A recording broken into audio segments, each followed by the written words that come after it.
bro, I went on a date with a dude on the weekend, eh? And he went, what? And I went, yeah. And he goes, are you sure it was a date? All right, well, we had sex, so I'm pretty sure, yeah.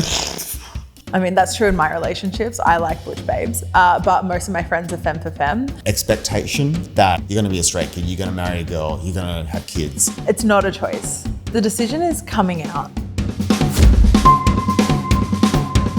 My name's Vince, and I am lucky enough to work here at LADbible. It was a really good childhood. I grew up in a small town called Stockton, very close to the city, but geographically isolated, so it had a very country town atmosphere. Very Catholic family, so we did go to mass every week. Going to mass is like brushing your teeth. You don't have to enjoy it, but at the end of the day, your teeth are clean. We also didn't get our pocket money until we went to mass, so. My name is Lacey Christie. I am a social media manager at LADbible Australia. There was one kid at school who you could tell was like the typical gay. They were flamboyant and like out of this world, and the rest of us were just either hadn't figured it out yet or had no positive representation, so didn't really know who we were or like what being gay was supposed to look like. There was a large lack of positive gay role models, even on the TV. It's not something that we saw.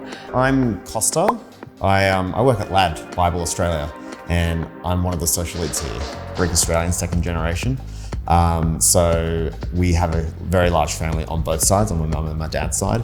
All my cousins and all my relatives are heterosexual, so I didn't really have any kind of idol to look up to. In my family, there was that expectation that, yeah, you're gonna be a straight kid, you're gonna marry a girl, you're gonna have kids.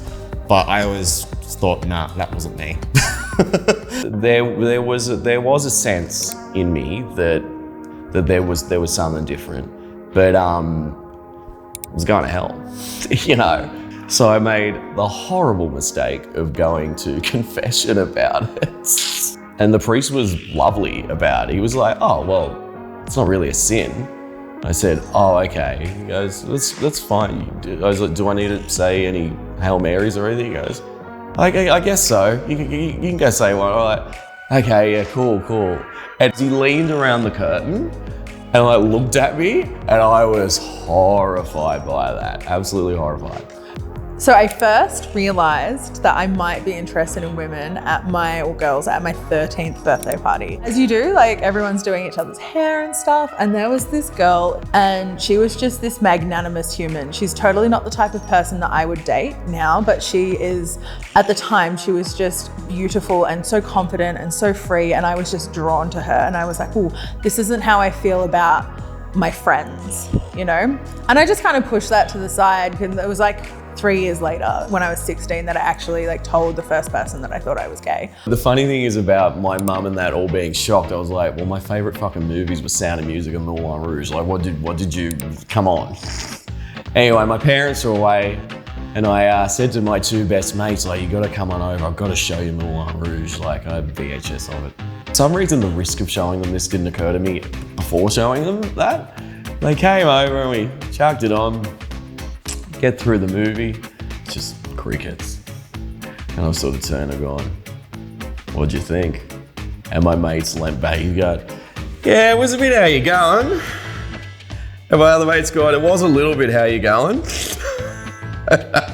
And we went to bed and didn't really speak about it again for the night.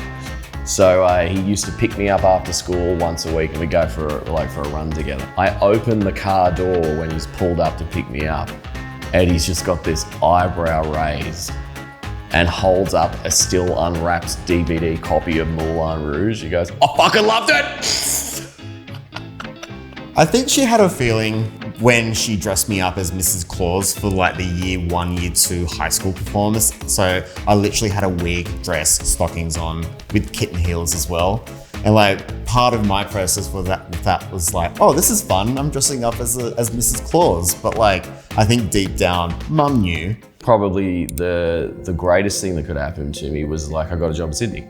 And suddenly all this world was so different. I'd never met a gay person, not one. And then suddenly I was, and not only was that happening, was normal. It wasn't something that anyone spoke about specifically, And that was something that absolutely changed me. Being forced into an office environment where you need to be social and kind of a little bit extroverted forced out that shyness and conservatism a lot. And that made me way more comfortable, like being myself. I wasn't like hiding, other parts. My attitudes towards, certain things started to sort of like break down a little bit. And, suddenly it's gone from, if I allow that thought to enter my head, I'm gonna go to hell, to, oh, maybe that's not really true. I was like, right, I'm gonna have fucking fun now. I have suffered enough. I came out when I was 16 and my mum's line was, oh, you can't be a lesbian, you've never had any lesbian experiences. We had a bit of a fight, and so I kind of went back into the closet. I put on that bisexual label. I think half to make my mum happy, but also half to just like test it out. I got a boyfriend in university and we moved to Melbourne together. So we were together for like 2.5 years. And then once I was here and I started to meet people, I was like, oh wow, this is amazing. I made my first like lesbian friends. They took me to my first midsummer and I was like, is this what life's like? And then, so then I broke up with my boyfriend and the rest is history. Having that knowledge of that sort of traditional conservatism in the Greek community kind of held me back a bit, because I was still just trying to make sure that I don't want to disappoint my family, because I think back then, growing up without that kind of extra support, it kind of took me a while just to figure that, you know what, you could totally do this. Like, in hindsight, I would have come out earlier knowing that. But, these things take time. Living a life where I was like, I'm gonna say yes to more things. And so then I extended that to being open to going on a date with a dude. And I did it. It was horrifying. And it did not go well. So I eventually told my best mate that I'd done that. It was awesome. He was shocked. Suddenly that armor then became an obstacle because it was shocking to people. Because I'd been so convincing that wasn't anything that was in my mind. And so that was the main thing I had to deal with, was shock. And then I went on a date with my boyfriend, and I went to that workmate who I'd had a good, talky relationship with. Bro, I went on a date with a dude on the weekend, and he went, what? And I went, yeah, and he goes, are you sure it was a date? All right, well, we had sex, so I'm pretty sure, yeah. Go back and tell me that there's a community there that's waiting, because when you grow up in a small town or like a place with a small town kind of mentality, it's lonely, especially when you think you're different, especially when you don't think that you can talk to other people about it. And so finding that community is so powerful. And it's one of the things that I'm most grateful for about being queer. Sleep with whoever you want to sleep with, but the community and the sense of strength and support that we give each other, regardless of what letter you fall into, how you identify, is so powerful. I don't think I'd go back to my younger self and tell them what to do or to change the method for reaching this point, because that method is what got me here. So I just want to tell them it's going to be okay, and don't worry as much about it than what you are. And then at the other end, you're going to have a great life, and you're still going to have the exact same friends that you have now. The second you come out, everything changes for you for the better. That weight gets lifted off your shoulders, that voice, that inner saboteur in your head goes away.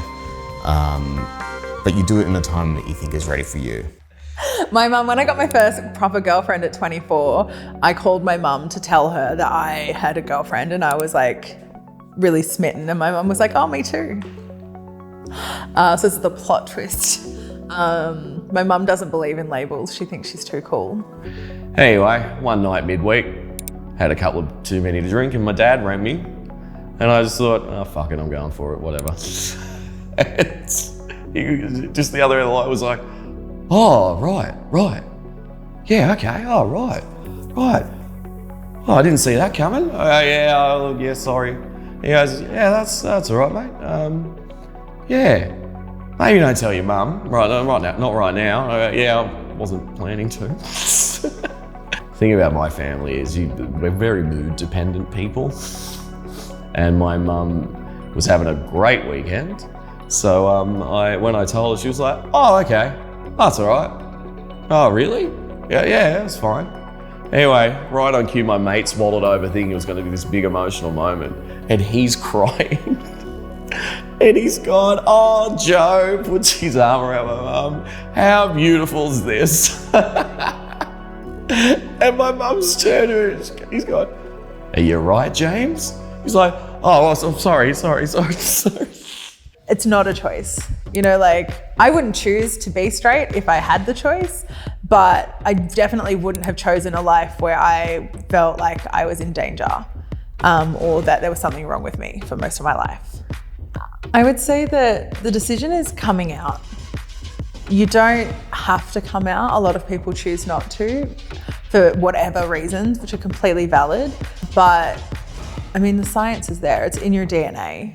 And sometimes there is like an element of nurture in that. From my personal experience, happens to make you more comfortable or more open to the idea. So you might be an early adopter, someone who comes out earlier rather than later because you are familiar with the concepts and the notions that queer people exist. Pride's important because we're still fighting. It's in all essence a protest. And people forget that because yes, the parties are great. And getting to come together as a community and celebrate how far we've come is also fantastic because the lengths that we've gone to and the things that we've accomplished are worth celebrating, especially because we've lost so many people along the way. But people assumed that when we got marriage equality that was it, that the gays were done. And that was a stepping stone. It was something that we needed to get out of the way so that we could focus on equality and equity for the whole rainbow community. Now it's done and we can focus on like trans rights and equal access to healthcare and gender affirming surgery and things that are really important. My friendships actually got better. These conservative things that I'd held on to for so long just fell away, like completely fell away because there was no need for any act anymore. And that's the funny thing about when you suppress something like that, it actually makes you more conservative because your attitude is, well, I'm not allowed to have fun, so therefore neither should you. It can affect so much in your life. My friends noticed that suddenly I was just so much happier, so much more relaxed. And I never realized that it would have such a knock-on effect to my general attitude and outlook towards life. I think that in 2023, it has taken me 33 years of my life to come to terms with being gay, come to terms with being neurodivergent, come to terms with having a fat body. But now we're here and we're at World Pride, and I think for the first time in my life, I am very happy and comfortable with who I am. And I think there's so much power in that. So if I could get anyone to take something away from this, it is that the work is not easy, but the self-acceptance at the other end of the road is so worth it.